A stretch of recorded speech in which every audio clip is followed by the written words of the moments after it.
பல்கலை சமுதாய வானொலி நேயர்கள் அனைவருக்கும் வணக்கங்கள்.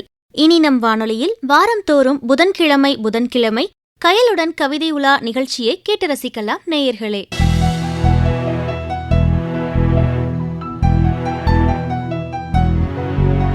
கவிஞர் கயல் கல்லோஞ்சல், மலைக்குருவி, ஆரண்யம், ஆதிவாசிகள் நிலத்தில் போன்சாய், உயிரிழப்பெடை ஆகிய கவிதை நூல்களையும், கனவு இல்லம் எனும் தலைப்பில் அமெரிக்க சிறுகதைகள், பழைய துர்தேவதைகளும் புதிய கடவுளரும் எனும் தலைப்பில் சமகால தீபத்திய சிறுகதைகள் ஆகியவற்றை ஆங்கிலத்தில் இருந்து தமிழில் மொழியாக்கம் செய்துள்ளார். தொடர்ந்து இணைய இதழ்களில் கவிதைகள், சிறுகதைகள், மொழிபெயர்ப்பு கட்டுரைகள், கதைகள் ஆகியவற்றை மொழியாக்கம் செய்து வருகிறார். வணிகவியல், வணிக மேலாண்மையியல் ஆகிய 2 துறைகளில் முனைவர் பட்டம் பெற்றுள்ள கயல் வேலூரில் உள்ள முத்துரங்கம் அரசு கலைக்கல்லூரியில் வணிகவியல் துறை உதவி பேராசிரியராக தற்போது பணியாற்றி வருகிறார். வாங்க நேயர்களே, கவிஞர் கயல் அவர்கள் வழங்கும் கவிதை உலா நிகழ்ச்சியை கேட்டு மகிழலாம்.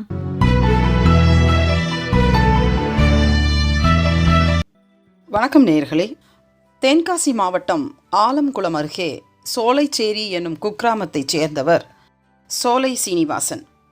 மும்பையில் பிரித்தானியா விநியோகிப்பாளராக தொழில் புரிந்து வருகிறார்.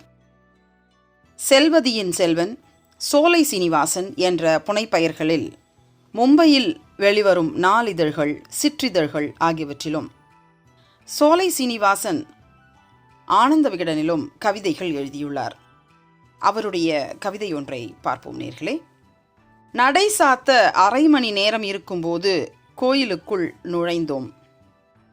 செருப்புகளை இங்கனையே போட்டுட்டு போங்க தம்பி, பார்த்துக்கிட்டுனே என்ற சகோதரி பதிலுக்கு அர்ச்சனை தட்டை வாங்க சொல்லி கெஞ்சினாள். தேங்காய் உடைக்க வேண்டாம் என்றிருந்த அம்மையின் கண்கள் மனைவியின் 5 மாத வயிற்றையே பார்த்து கொண்டிருந்தன.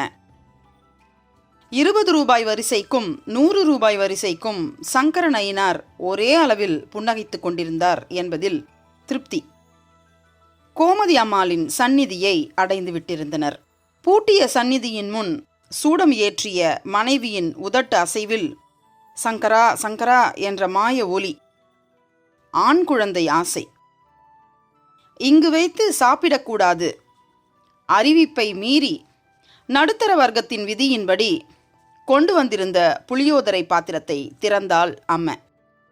எள்ளு பொடி இல்லையா என நானும் எதை சாப்பிட நினைத்தாலும் கொமட்டிக்கிட்டே வருது என்ற மனைவியும் புளியோதரையை கண்டுகொள்ளவில்லை. புளியோதரைக்குள் கிடந்த வத்தலை கடித்திருந்த அம்மை கலங்கியிருந்தாள். உரைப்புதான் என்று நீங்களும் நம்ப வேண்டும், வேறு வழியில்லை. கோயில் யானைக்கு கொடுத்துருவோம் என தூக்கு போனியுடன் எழுந்தாள் அம்மா.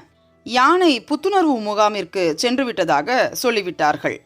சங்கரனைனார் கோமதியம்மாளை விட யானை கொடுத்து வைத்தது என்றேன். வலிக்காமல் கொட்டினாள் மனைவி.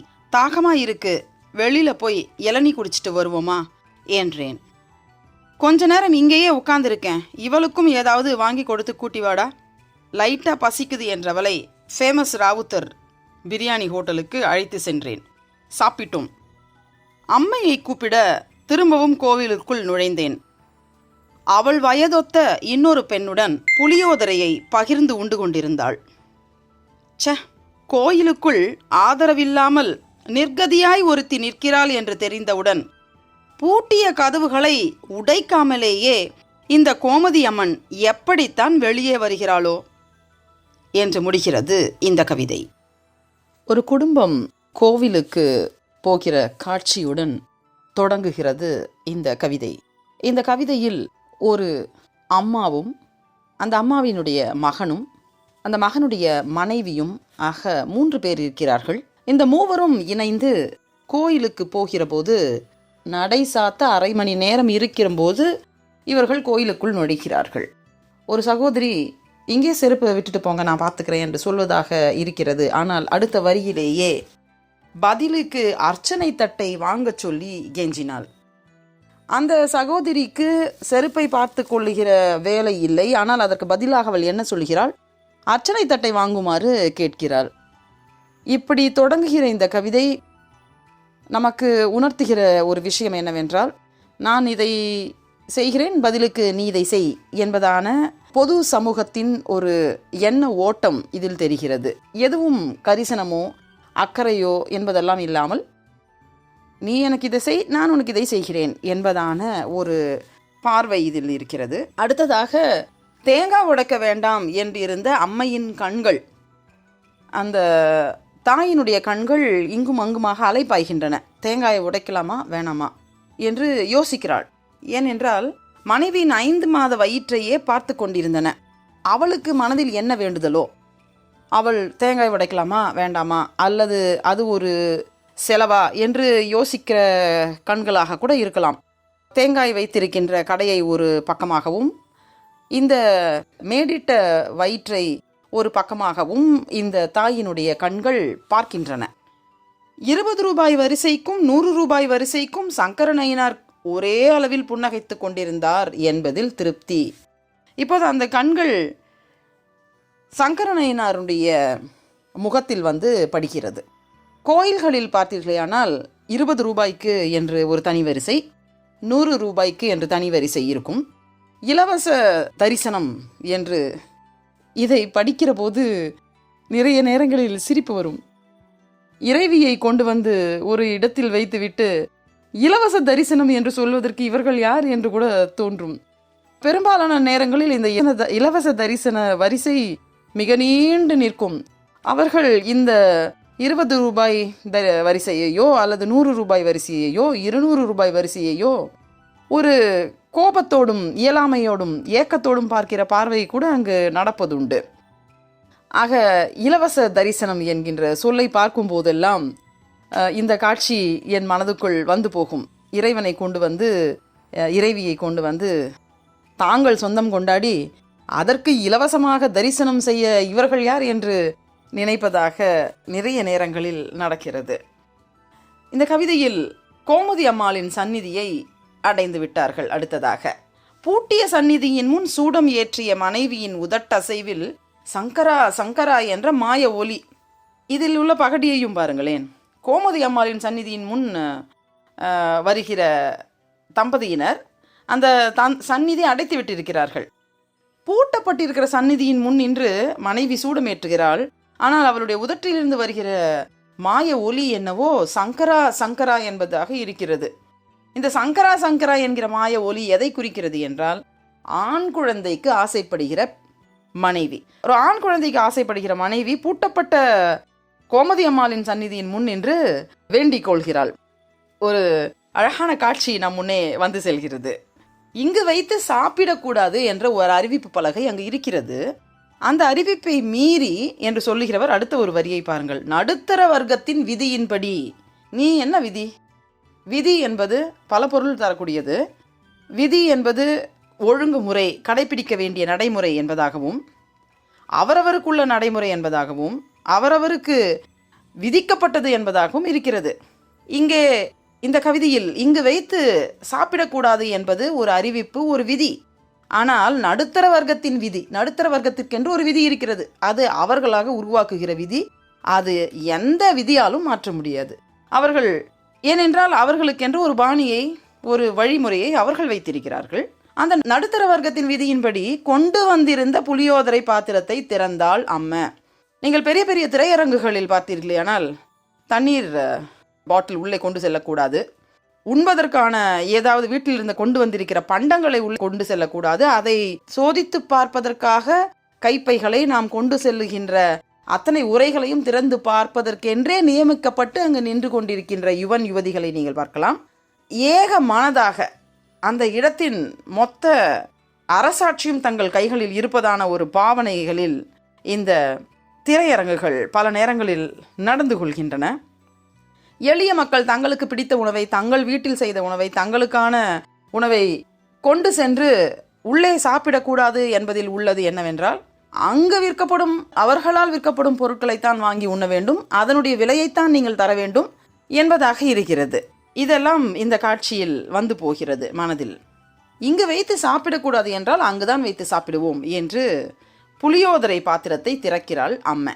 வீட்டிலிருந்து கொண்டு அங்கு உண்பது இது ஒரு வழக்கமாக இருக்கிறது. ஏனென்றால் கோயிலுக்கு செல்கிறோம் என்கிற போது இந்த கவிதை முழுக்கவே நீங்க பார்த்தீர்களே, ஆனால் 20 ரூபாய் வரிசை, 100 ரூபாய் வரிசை, போங்க நான் பார்த்துக்கிறேன் என்கிற பெண்ணின் கெஞ்சல், இது எல்லாமே ஒரு எளிய குடும்பம் கோயிலுக்கு போய் திரும்ப வருகிறது என்பது கூட அவர்களுக்கு ஆகக்கூடிய செலவை மனதில் நினைத்து பார்க்கிற நடுத்தர வர்க்கமாகத்தான் இந்த கவிதையில் உள்ள மக்கள் இருக்கிறார்கள். 3 பேருமே இருக்கிறார்கள்.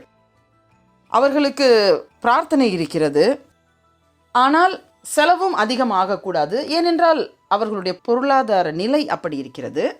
அங்கு சென்று வழியில் எங்காவது சாப்பிட்டால் அதனால் ஏற்படக்கூடிய செலவை தவிர்ப்பதற்காக வீட்டிலிருந்தே செய்து கொண்டு போயிருக்கிற புளியோதரையை பிரிக்கிறாள் என்பதாக நாம் கொள்ளலாம்.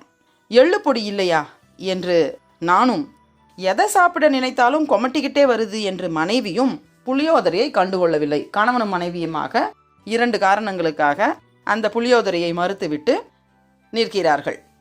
புளியோதரைக்குள் கிடந்த வத்தலை கடித்திருந்த அம்மை கலங்கியிருந்தால் உரைப்புதான் என்று நீங்களும் நம்ப வேண்டும், வேறு வழி இல்லை என்று சொல்கிறார். இப்போது அந்த புளியோதரையை இவர்கள் 2 பேரும் மறுத்ததால் ஒருவேளை அம்மாவுடைய கண்கள் கலங்கியிருக்கலாம். அதைத்தான் உரைப்புதான் என்று நீங்கள் நம்ப வேண்டும் என்கிறார் கவிஞர். கோயில் யானைக்கு கொடுத்துருவோம் என தூக்கு போனியுடன் எழுந்தால் அம்மை. இந்த தூக்கு போனி என்ற சொல் கூட இப்போது நிறைய புழக்கத்தில் இல்லாத ஒரு சொல். கோயில் யானைக்கு தந்துடுவோம் என்று தூக்கு போனியுடன் எழுந்திருக்கிறாள் அம்மை. இந்த காட்சியையும் நான் நினைத்து பார்க்கிறேன். ஒரு கோயில் யானைக்கு முன் தூக்கு போனியுடன் புளியோதரையை கொண்டு போய் நிற்கிற ஒரு பெண். எப்படி இருக்கிறது இந்த காட்சி? யானை புத்துணர்வு முகாமுக்கு சென்று விட்டதாக சொல்லிவிட்டார்கள். அதுவும் நடக்கவில்லை. சங்கரநயினார் கோமதி அம்மாளை விட யானை கொடுத்து வைத்தது என்றேன். யானை புத்துணர்வு முகாமுக்கு போய்விட்டது, சங்கரநயினாரும் கோமதி அம்மாளும் கோயிலுக்குள்ளேயே கிடையாய் கிடக்கிறார்கள் என்பதாக இதில் ஒரு பகடி இருக்கிறது. வலிக்காமல் கொட்டினால் மனைவி, செல்லமாக ஒரு குட்டு வைக்கிறாள் மனைவி. தாகமா இருக்கு, வெளியில போய் இளநீ குடிச்சிட்டு வருவோமா என்றேன். கணவன் மனைவியை இளநீ குடிப்பதற்காக வெளியே அழைத்து கொண்டு செல்கிறான். அந்த அக்கறை அதில் பளிச்சிடுகிறது. கொஞ்ச நேரம் இங்கேயே உட்காந்துருக்கேன், இவளுக்கும் ஏதாவது வாங்கி கொடுத்து கூட்டிட்டு வாடா என்று சொல்லி அந்த தாய் அவளை தன் மகனோடு அனுப்பி வைக்கிறாள். லைட்டாக பசிக்குது என்றவளை ஃபேமஸ் ராவுத்தர் பிரியாணி ஹோட்டலுக்கு அழைத்து சென்றேன், சாப்பிட்டோம். இப்போது கொண்டு வந்த புளியோதரையை மறுத்துவிட்டு இருவரும் வெளியே செல்கிறார்கள். தாகமா இருக்கிறது, இளநீ குடிப்போமா என்று ஆரம்பித்து கடைசியில் அது எங்கு போய் முடிகிறது என்றால் ஃபேமஸ் ராவுத்தர் பிரியாணி ஹோட்டலில் போய் முடிகிறது. அங்கு என்ன இருந்தாலும் பிள்ளைத்தாய் செல்லவா, அவளுக்கு வாய்க்கு உரைப்பாக நல்ல பண்டமாக வாங்கி கொடுக்க வேண்டுமே, பிடித்ததாக வாங்கி கொடுக்க வேண்டுமே என்று கேட்டதையெல்லாம் வாங்கி கொடுக்கிற ஒரு கணவனாக அவர் அதை செய்கிறார். அம்மையை கூப்பிட திரும்பவும் கோயிலுக்குள் நுழைந்தேன். இப்போது மறுபடியும் கோயிலுக்குள் நுழைகிறார். அங்கு அவர் பார்க்கிற காட்சி தான் இந்த கவிதையின் மைய புள்ளி. அவள் வயதொத்த இன்னொரு பெண்ணுடன் புளியோதரையை பகிர்ந்து உண்டு கொண்டிருந்தாள். இப்போது பார்க்கிற இந்த காட்சியில் அம்மா வேறு ஒரு பெண்ணுடன், அம்மா வயதொத்த வேறு ஒரு பெண்ணுடன் அவள் புளியோதரையை பகிர்ந்து உண்டு கொண்டிருக்கிற காட்சியை இவர் பார்க்கிறார். ச, கோயிலுக்குள் ஆதரவில்லாமல் நிர்கதியாய் ஒருத்தி நிற்கிறாள் என்று தெரிந்தவுடன் பூட்டிய கதவுகளை உடைக்காமலே இந்த கோமதி அம்மன் எப்படித்தான் வெளியே வருகிறாளோ. ஆக இந்த காட்சி மொத்தமே ஒரு நாடகம் போல இப்போது மாறிவிட்டது. யானைக்கு தருவோம் என்று அவள் சென்றதும், இவர்களை வெளியே அனுப்பியதும், அங்கே யாரோ ஒரு பெண், தன் வயதொத்த ஒரு பெண் பசியுடன் நிற்பதை இந்த அம்மா பார்த்திருக்கிறாள்.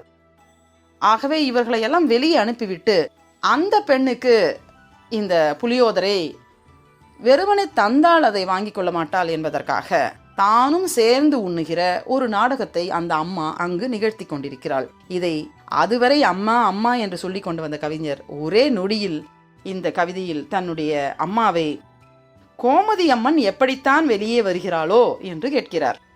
இந்த கோமதி அம்மனாக இப்போது தன்னுடைய தாய் மாறிவிட்டாள். ஆக தேங்காய் உடைப்பதற்கு யோசித்த அந்த தாய் இப்போது தன்னுடைய உணவையே இன்னொருவருடன் பகிர்ந்து கொள்கிறார் என்றால், நடுத்தர வர்க்கம் என்று சொல்லி வந்த இந்த கவிதையில் பேருருவம் கொண்டு தாய்மையும் அன்பும் அக்கறையும் மற்ற மனிதர்கள் மீதான வாஞ்சையும் பளிச்சிடுவதாக இந்த கவிதையை முடித்திருக்கிறார். இன்னொரு அற்புதமான கவிதையுடன் உங்களை அடுத்த வாரம் சந்திக்கிறேன் நேயர்களே. நன்றி, வணக்கம்.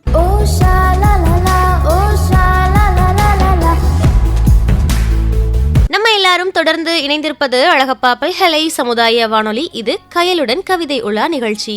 வாரந்தோறுமே புதன்கிழமை இனி நம்ம சுவையான கவிதைகளை கவிஞர் கயல் அவர்களின் குரல்ல கேட்டு ரசிக்க போறோம். இன்னைக்கு கவிஞர் கயல் அவர்கள் வழங்கிய கவிதையை நம்ம எல்லாரும் கேட்டு ரசிச்சாச்சு. இந்த நிகழ்ச்சி நேயர்களாகிய அனைவருக்குமே ரொம்ப பிடிச்சிருக்குன்னு நாங்க நம்புறோம். இந்த நிகழ்ச்சி பற்றிய கருத்துக்கள், பின்னூட்டங்கள் வரவேற்கப்படுகின்றன. இந்த நிகழ்ச்சியை நீங்க அழகப்பா பல்கலை சமுதாய வானொலி மற்றும் அழகப்பா பல்கலைக்கழகத்தின் இன்டர்நெட் ரேடியோ, ஸ்பாட்டிஃபை, கூகுள் பாட்காஸ்ட்லயும் கேட்டு ரசிக்கலாம். மின்னஞ்சல் முகவரி சொல்றேன், குறிச்சுக்கோங்க நேயர்களே. FM 90.8 @alagappauniversity.ac.in. இந்த மின்னஞ்சல் முகவரிக்கு உங்களுடைய கருத்துக்கள், பின்னூட்டங்களை அனுப்பலாம். நன்றி நேயர்களே.